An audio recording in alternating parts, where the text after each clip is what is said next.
Now, Anacin, the tablets thousands of physicians and dentists recommend for fast relief of pain of headache, neuritis, neuralgia, and Bicidol mints that quickly rid stomach of gastric distress, present Our Miss Brooks, starring Eve Arden.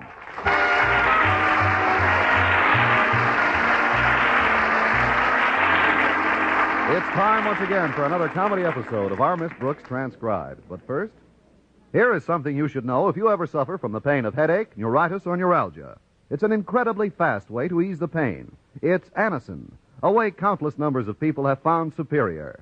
Anacin acts so promptly to relieve pain. Anacin is like a doctor's prescription. That is, Anacin contains not just one, but a combination of medically proven active ingredients in convenient tablet form. Thousands of persons have been introduced to Anacin through their own physicians or dentists. But today these tablets are in such widespread use that all drug counters have them, and everyone can have the benefit of their incredibly fast action. So if you want to relieve the pains of headache, neuritis, or neuralgia, by all means try Anacin on this guarantee. If the first few Anacin tablets do not give you all the relief you want, as fast as you want it, return the unused portion and your money will be refunded. I'll spell the name for you, Anacin. Easy-to-take Anacin tablets come in handy boxes of 12 and 30 and economical family-size bottles of 50 and 100. Ask for Anacin at your druggist's today.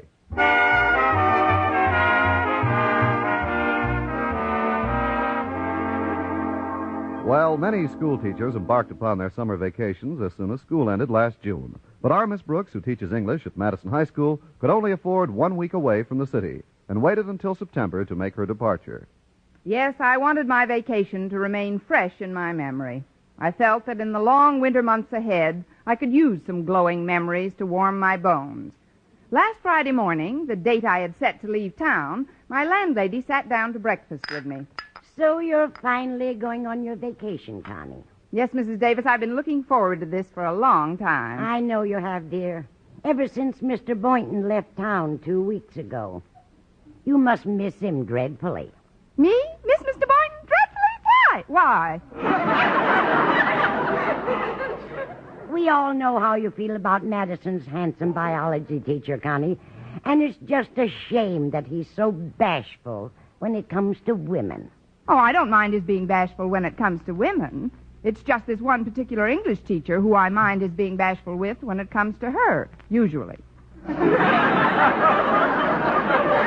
Anyway, let's change the subject. All right, Connie. We'll talk about something else. Fine. Mr. Boynton's spending his vacation at Crystal Lake. So what? Mr. Boynton's spending his vacation at Crystal Lake. As far as I'm concerned, he can go his way and I'll go my way. Where are you going on your vacation, Connie? Crystal Lake. It just happens that my picking out Crystal Lake for a vacation was merely a coincidence. As a matter of fact, I simply took a map of some surrounding resort towns and stuck a pin in it. And the pin landed on Crystal Lake? Who knows? I was afraid to look. But Walter Denton's coming over to help me with my bags this morning, and I'd appreciate it if you don't mention Mr. Boynton in front of him. Well, why not, Connie? Walter knows you're fond of Mr. Boynton. Well, I'm fond of Walter, too, Mrs. Davis, but that kid can be an awful tease at times, usually when it's most embarrassing. So do me a favor. When he gets here, I'm just going to Crystal Lake to relax, huh? Okay. Now eat your cereal, dear. I'll go see if... Oh, that's Walter now. The door's open, Walter. Come on in the dinette. Farewell, oh fairest flower of the faculty. And you, Miss Brooks, auf Wiedersehen, goodbye, aloha. Don't push me. I'm going. Miss Brooks is going to Crystal Lake to relax, Walter. That's the only reason in the world she's going there. Just to relax. That's right, Walter. And guess who'll be there to relax with her? Mrs. Davis, please. Oh, I'm sorry, Connie. Well, I'll go get the coffee started. I'll be back in a few minutes. Take your time. Oh, it'll be nice to get away for a while. I've been typing reports for Mr. Conklin till my nails are worn down. Yeah, you've earned a good rest, Miss Brooks, and Crystal Lake is a great place to get it. It certainly is. It's also a great place to nail down Mr. Boynton. He's still vacationing up there, you know. He is? Well, you might not believe this, Walter, but the fact that Mr. Boynton happens to be at Crystal Lake in the Beaver Lodge in room 124 is certainly news to me. Now, tell the truth, Miss Brooks. Since he's been away, has Mr. Boynton called you much? He hasn't called me anything I couldn't repeat in mixed company. Oh, you mean has he telephoned? Well, to be perfectly honest, Walter, Mr. Boynton did phone me about a week ago, but I didn't enjoy the conversation as much as I should have. Why not? Well, Mr. Boynton told me that the desk clerk at Beaver Lodge, Mr. Turner, was quite a snooper, and he used to listen in on the guest telephone calls. Oh, gosh, that's pretty hard to believe in a nice hotel like that. I didn't believe it myself until Mr. Turner cut in on us to deny the whole thing. Well, Turner or no Turner, you ought to phone Mr. Boynton and tell him you're coming up today. Not me, Walter. I want to surprise him. Yeah, but you haven't spoken to him in a week. He might have checked out. Checked out? Sure. But even if he hasn't, you don't have to give the surprise away. Just tell him you called to pass the time of day. Don't even mention that you're driving up. Well, Yo, that's my pal, Stretch Snodgrass, Miss Brooks. He said he was going to come over and say goodbye to you. Oh, I'm quite flattered. Stretch is Madison's most brilliant athlete. Physically, that is. Well, come in, Stretch. Yeah, I'll go help Mrs. Davis in the kitchen. Stretch is pretty bashful sometimes. He'll probably feel more comfortable if he talks to you alone. All right, Walter. See what's holding up my coffee, will you? All right, Miss Brooks. Walter told me you was going away, so I just come by to say oof Weezer's end. Oof, Hoozer's end? Weezer's end. Well, that's a word Walter taught me. He told me it means goodbye. Gosh, if oof Weezer's end doesn't mean goodbye, then my coming over to wish you oof Weezer's end must make me out to be some kind of a dummy. But a very nice kind, Stretch. Actually, the word you have in mind is pronounced Auf Wiedersehen. Oh. Well, I never was much good at them French words. I know. English is where you shine. That's because you're my teacher, Miss Brooks. Don't spread it around. Well, I'm sure glad you're getting to go on a vacation. Me too, Stretch. I can use the rest. I'm going up to Crystal Lake for the week. It's a great place to relax. Boy, it sure is.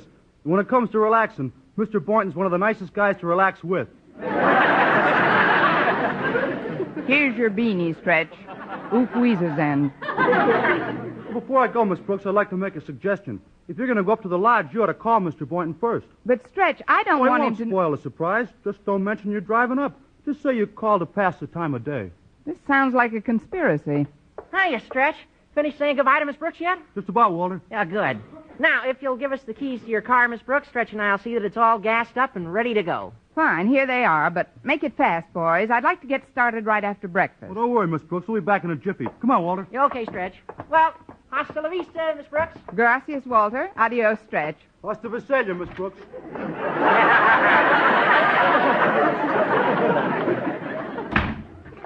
Here's the coffee, Connie. Nice and hot. Good. You know something, Mrs. Davis? As soon as I finish my coffee, I'm going to call Mr. Boynton on the phone, just to make sure he hasn't checked out of Beaver Lodge. But, Connie, you don't want him to... Oh, it won't spoil the surprise. I'll just say I called to pass the time of day. I won't even mention that I'm driving up this morning. What a wonderful idea, Connie. When did you get it? Twice.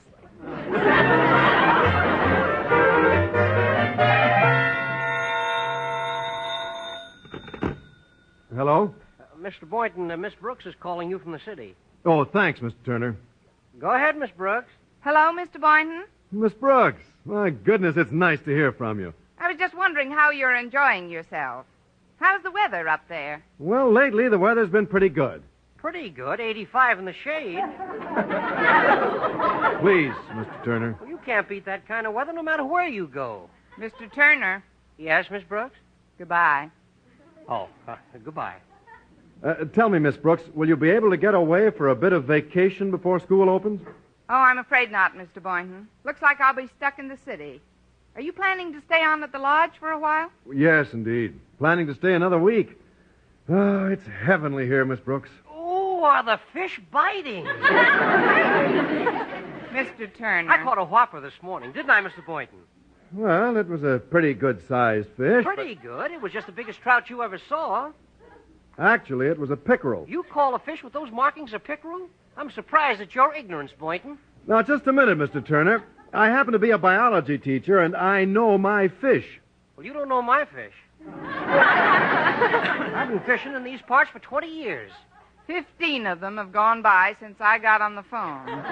Now, will you please let me continue my conversation? And who might you be, Missy? The name is Brooks, as in trout. Now, will you please let me talk to my party? Of course, of course. Who was it you were calling again? Mr. Boynton. I'll put you right through. Thanks. Hello, Mr. Boynton? Well, hello, Miss Brooks. Gad, it's good to hear your voice again. That goes double with me. Ah, gosh. You know, when I was out canoeing last night, with the moonlight dappling the lake with patches of silver, I got to thinking. Thinking about you, Miss Brooks. About me, Mr. Boynton? Yes. I couldn't help thinking that... I'm afraid I have another call on the board. Will you forgive me if I tear myself away for a minute? Tear to your heart's content, Mr. Turner. Mr. Boynton, you were thinking? Of how long it's been since I've seen you. I can't tell you how much I've missed you. Oh, sure you can. Just tell me quickly before the offstage mystery voice comes back. Come on, Mr. Boynton, tell me. Well, this may sound rather brash coming from me, Miss Brooks, but... Yes, Mr. Boynton?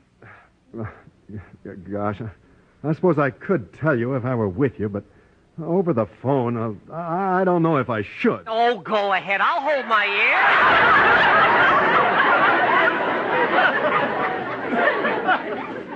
ear. Oh, what's the use? I'll have to tell you some other time, Miss Brooks. I suppose so. But before we hang up, Mr. Boynton, you are definitely staying at Crystal Lake for another week. Well, that's my plan, Miss Brooks. I certainly appreciate your calling me like this. I'll admit I was quite surprised when I heard it was you, but, well, I've always liked surprises. Well, you'd better. I like surprises, too, Mr. Boynton. Well, I guess I'd better say goodbye, Miss Brooks. Oof wheezes at goodbye, Mr. Boynton. Well, what are you trying to do, Boynton? Bust my eardrums? Oh, I'm sorry, Mr. Turner. There's something I've got to tell you right away. I'd like you to prepare my bill. Your bill? Yes, I've decided to drive down to the city and surprise Miss Brooks.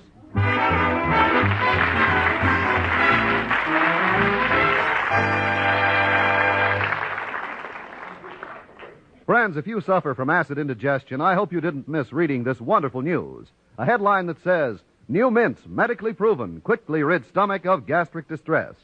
That headline is talking about new Bicidol mints. Doctors recommend Bicidol mints because the Bicidol medication acts at once to make painful acid harmless and give you fast 5-way relief. 1, speeds relief from gas. 2, sweetens your breath. 3, gives complete, longer-lasting relief than baking soda. 4, relieves stomach upset from too much eating, drinking, smoking. 5, lets you sleep when acid indigestion strikes at night. So don't suffer acid indigestion, heartburn, or gastric distress from excess acidity. Remember, new mints, medically proven, quickly rid stomach of gastric distress. And remember the name, Bicidol mints, Bisodol. Get Bicidol mints for fast relief.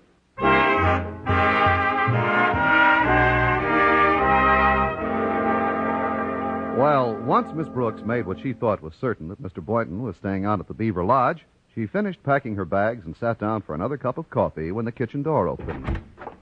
Hi, Miss Brooks. It's me. Harriet Conklin, what are you doing in town? I thought your folks had a cottage up at Crystal Lake. Well, they have, Miss Brooks, and I've been there all summer, but I just came down to surprise Walter Denton. Golly, you know how I feel about Walter. He's my Mr. Boynton. Really? Who's mine? I just ran into Walter and Stretch down at the gas station. They told me they're getting your car in shape for your trip up to the lake. Well, what's keeping them? They've been gone almost 2 hours, and they were just supposed to get it gassed and oiled. Well, I heard Stretch say that it needed some minor repairs. Minor repairs? What happened? The rear end fell out. Oh, well, thank heaven it's nothing serious. Oh, gee, it'll be good to have a date with Walter again. Daddy hasn't let me see much of him this summer. Gosh, sometimes Daddy acts like a principal even when he isn't in school. He's so stern and... Well, you know how he is, Miss Brooks. Let's not dwell on it. He's very conscientious, though. Why, he came into the city just to get some reports out to the Board of Education. Poor Daddy's been working like a dog. Poor Daddy's had a partner.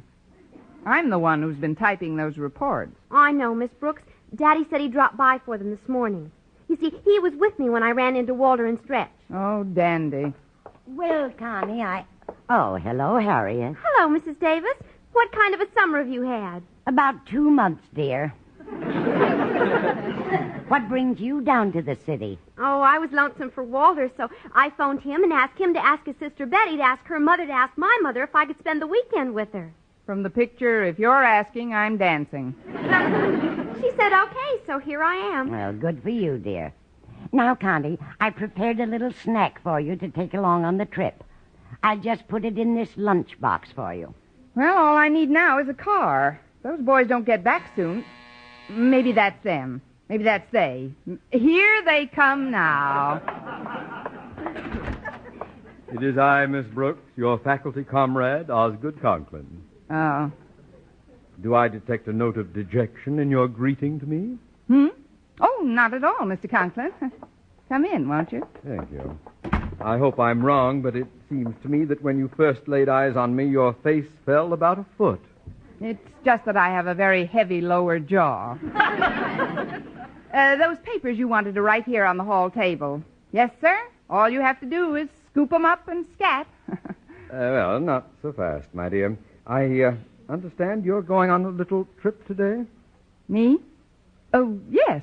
Yes, I am. Well, I'm going back to Crystal Lake myself this afternoon. All by yourself, eh? Should be a nice trip. Well, I was hoping not to go by myself. You see, Mrs. Conklin has our car up at the lake. I came down here by bus, and my getting back poses quite a problem. What's the problem? Doesn't the bus that brought you down turn around? There's only one bus today, and it left an hour ago. Now, I don't want to put words into your mouth, but if you'd resort to a bit of subtle wheedling, I think you could talk me into making the trip with you. With me? Oops, there goes that jaw again. Of course, if you really don't want me to accompany you, you have but to say the word. And I don't want you to be influenced by the fact that you're merely a teacher and I am your principal. A man in whom the superintendent of schools has vested the power to make your life in the coming term a pleasant, easygoing one or a miserable one. Say, I'm driving up to Crystal Lake today. How about coming along, Well, thank you, Miss Brooks. This is a very pleasant surprise. Perhaps you'd better go home and pack, Mr. Conklin. Then when the boys bring I'm already packed. I left my bags out in your driveway so we can stow them away as soon as your car arrives. But I don't know just when that'll be. Walter and Stretch are having it fixed, and... I see. That's them. That's they. That's... Here they come now. Hiya, Miss Brooks. We got everything all... Oh, Mr. Conklin. You've got a heavy jaw, too, haven't you? Hi, Mr. Conklin. What are you doing in the city? Giving your wife a vacation? Oh, boy, that's a good one. Giving your wife a vacation. Oh, did you hear that, Miss Brooks? Silence! Is the car ready to roll? Yes, sir. We charged the bill, Miss Brooks. Everything's in 1A shippy shape. Hi, Daddy. Glad you finally got here. Walter, dear. Hi, Harriet. Dear. Oh, fudge. Well, Osgood, come on in. Hello, Margaret. We haven't time for the amenities now. I'd like to get started for the lake. Miss Brooks is driving me up. Now, isn't that nice? Yes, it isn't it? Come on, Mr. Conklin. We'll go back through the kitchen. It's closer to the rear of the driveway. Very well. Thanks for getting my car ready, kids. I'll see you in a week. Here's your lunchbox, Connie. Oh, dear, she's out back by now. I'll give it to her when they pull out of the driveway. Come on, Stretch, Walter. Let's all stand at the curb and wave goodbye to him. Yeah, Harriet, come on, okay. Mrs. Davis. Come on. Yeah, I'm coming. Well, here we are. Hello, folks. Why are you all standing out here? Mr. Boynton. Boynton, what are you doing here? Oh, I came down to surprise you, Miss Brooks. She'll be surprised, all right. She's just leaving for Crystal Lake with Mr. Conklin. Yeah, but I don't understand. She said she couldn't get away from... Hey, look! They're pulling out of the driveway now. Goodbye, Daddy. Goodbye, Miss Brooks. Goodbye, Harriet. Oh, Connie, you forgot your lunchbox. Oh, here it is, dear. Oh, thanks, Mrs. Davis. Goodbye, Miss Brooks, Mr. Conklin. Goodbye, Stretch. Goodbye, Stred. Goodbye, Miss Brooks. Goodbye, Walter. Goodbye, Miss Brooks. Goodbye, Mr. Boynton.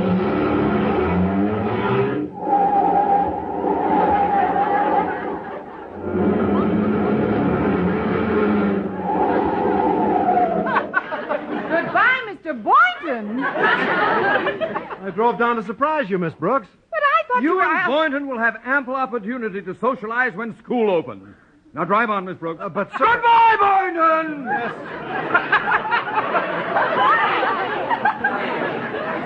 Goodbye, Miss Brooks. Goodbye, Mr. Boynton.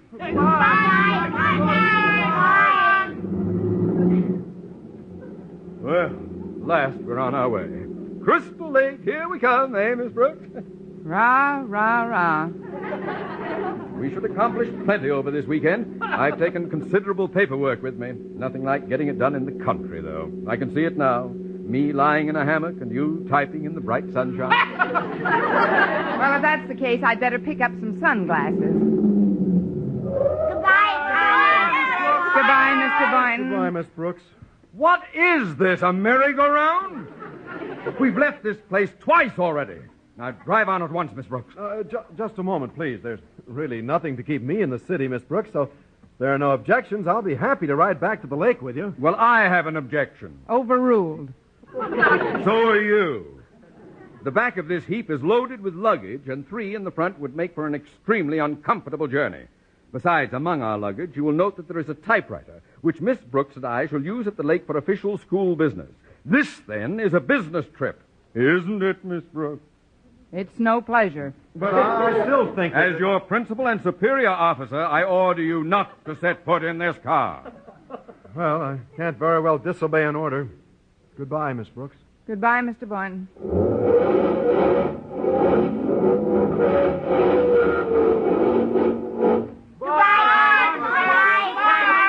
Well, what do you know? I forgot to take the brake off. If you don't get us off this street, Yes, sir. We're getting right now. I hope you know the road. I won't brook any further delays. Oh, yes, sir. I know this terrain very well. I've driven up several times. Oh, good. Then maybe I can take a little nap. Cars always make me sleepy. You won't mind if I drop off? Mind, he says. You go right ahead, Mr. Conklin. You know, Mrs. Conklin usually hums something before I fall asleep. Gotten sort of accustomed to it. Do you suppose you could hum a little tune for me, Miss Brooks? I suppose so. I'm quite a good hummer, especially when I'm happy. Fine. Then suppose you start now. Hum something appropriate to the occasion. All right. Let's see. I'll be glad when you're bum-de-bum-bum-bum. I'll be glad when you're bum-de-bum-bum-bum. Say, that's quite a catchy tune. What's the name of it? The name of it? Oh, it's called I'll Be Glad When You're Mine, You Doll-Face You.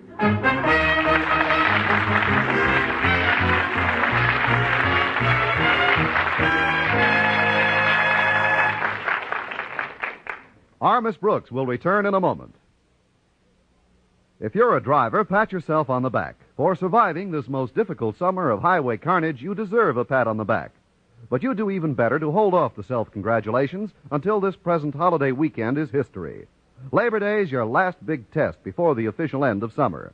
Of course, there are more tough driving weekends ahead as people get in their last outings before cold weather. They'll test you, too. On second thought, let's withhold all congratulations until after the first cold snap. We wouldn't want you to get too cocky and celebrate your summer survival with an accident this weekend or on one of the upcoming ones. Satisfied with your performance on the road? Don't stop at that. Work to become a perfectionist on the highway. Be good enough to foresee a possible accident with a driver who is reckless or thoughtless, and give him plenty of room on the road. So when his time comes, it doesn't happen with you in the accident, too. CBS Radio suggests, when driving on our overcrowded highways, Especially on these holiday weekends, drive to survive.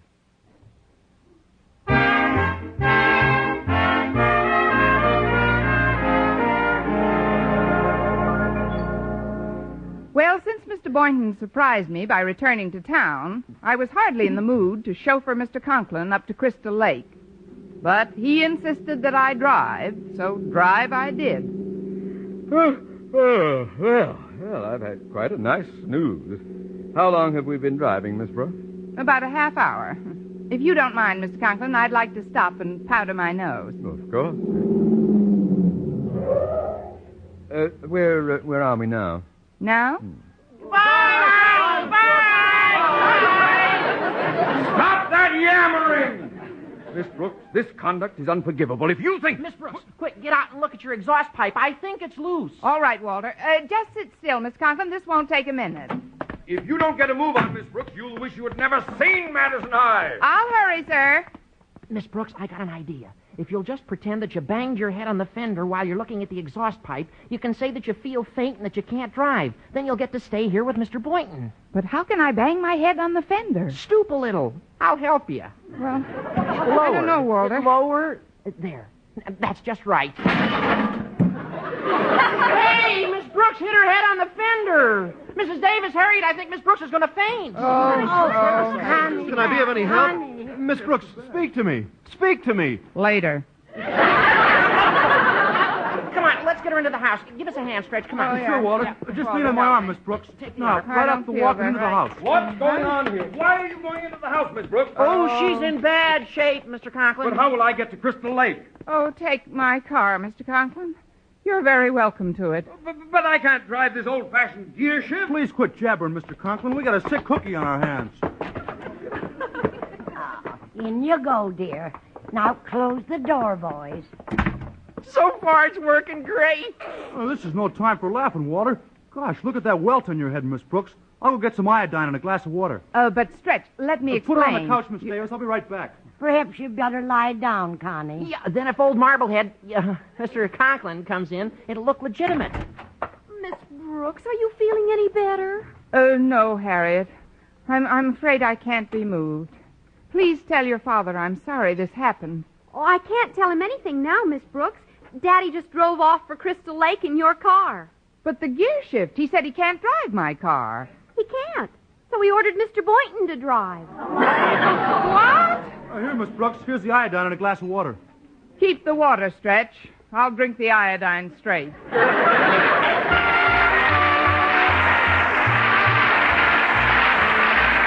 Our Miss Brooks, starring Eve Arden, transcribed, was produced and directed by Larry Burns, written by Al Lewis and Joe Quillen, with the music of Wilbur Hatch. Mr. Conklin was played by Gail Gordon. Others in tonight's cast were Jane Morgan, Dick Crenna, Bob Rockwell, Gloria McMillan, Leonard Smith, and Bob Sweeney. Be sure to be with us next week for another comedy episode of Our Miss Brooks.